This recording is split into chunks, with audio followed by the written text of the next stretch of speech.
request that there please be no flash photography throughout the entire performance. And now we proudly present to you the Hall of Presidents, a celebration of Liberty's leaders, the great men that have led our nation since its foundings. We thank you, and once again, we sincerely hope you enjoy the presentation.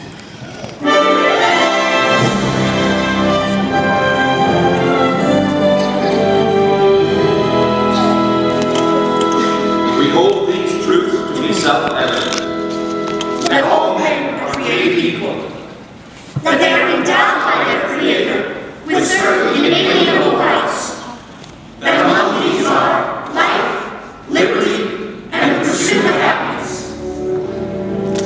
Almost 250 years ago in Philadelphia, a dream was born.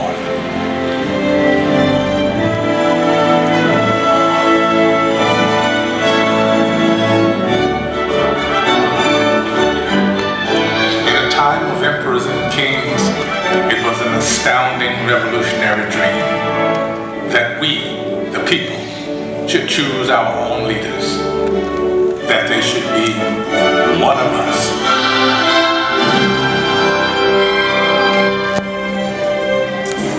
This was a dream born of fire, safeguarded by sacrifice during a brutal winter at Valley Forge. Yet it was a dream that was almost over before it had truly begun. The war for independence had left the American colonies bankrupt.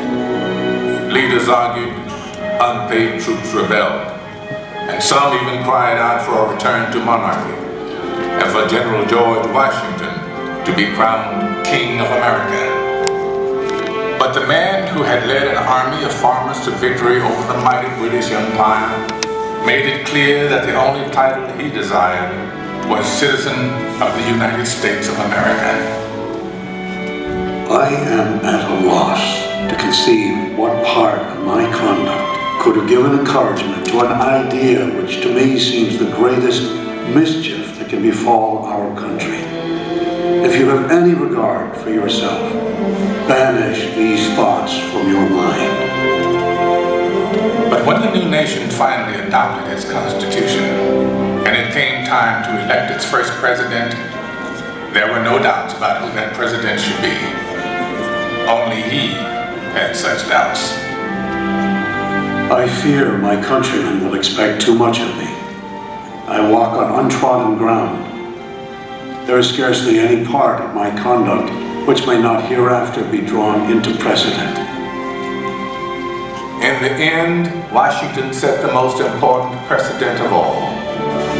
The man who could have been king stepped down after 2 terms in office and took his place again amongst the people.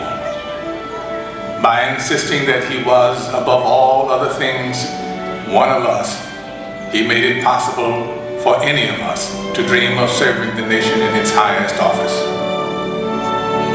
And one day, sure enough, it came to pass that a man who wasn't an aristocrat aspired to the office of president.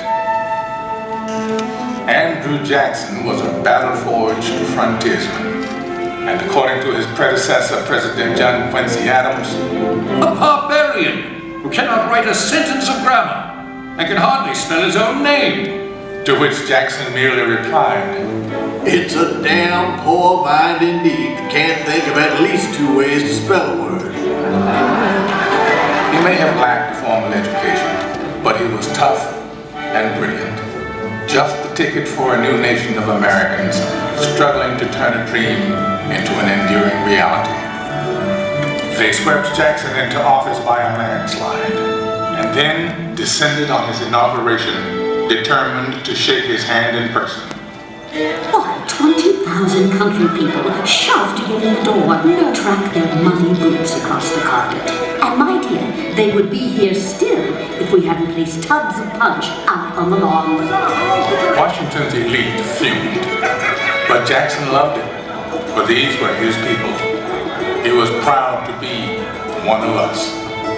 And do not forget that the planter, the farmer, the mechanic, and the laborer form the great body of the people of the United States. They are the bone and sinew of this country. But Andrew Jackson would wage a mighty struggle to hold that great body of people together. State by state, a monstrous injustice that had haunted the country since its beginning was now tearing it apart.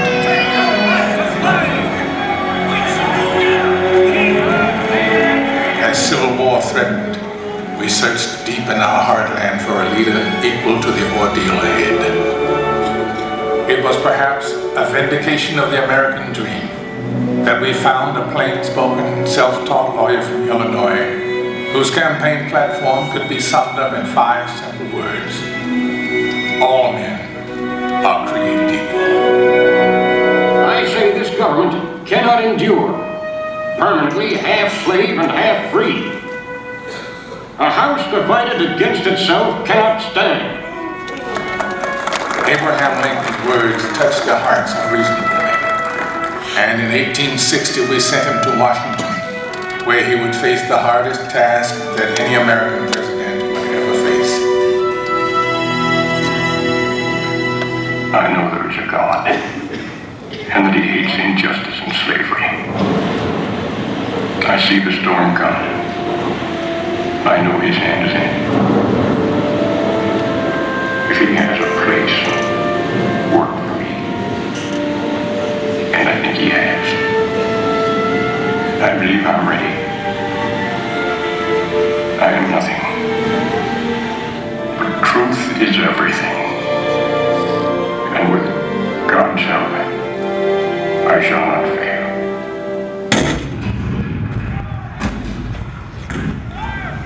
April 12, 1861, Fort Sumter. The cannon spoke for war, bitter, violent, and devastating.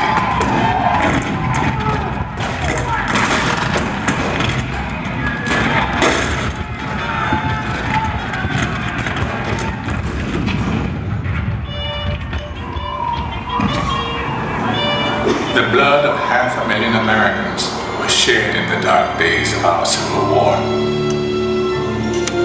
But as the sun rose on a cold November day in 1863, thousands of Americans gathered on the battlefield in Gettysburg to hear President Abraham Lincoln give meaning to our sacrifice.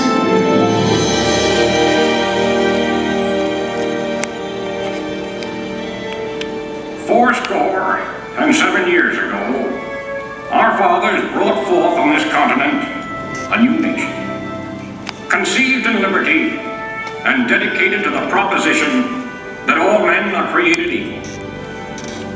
Now we are engaged in a great civil war, testing whether that nation or any nation so conceived and so dedicated can long endure. We are met on a great battlefield of that war.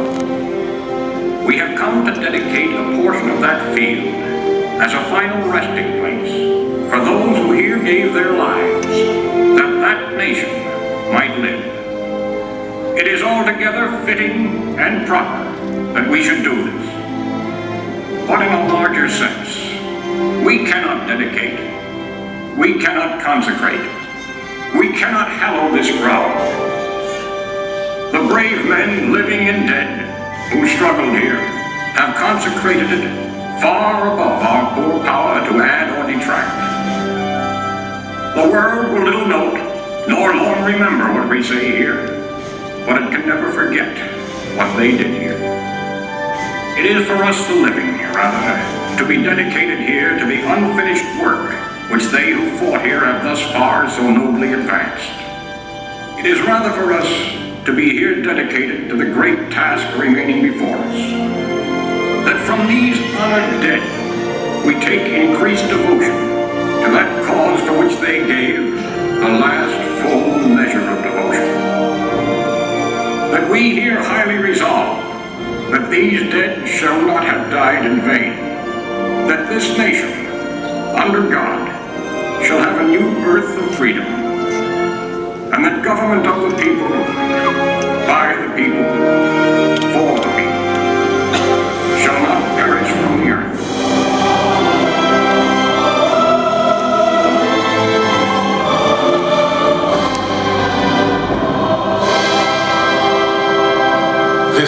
did have a new birth of freedom.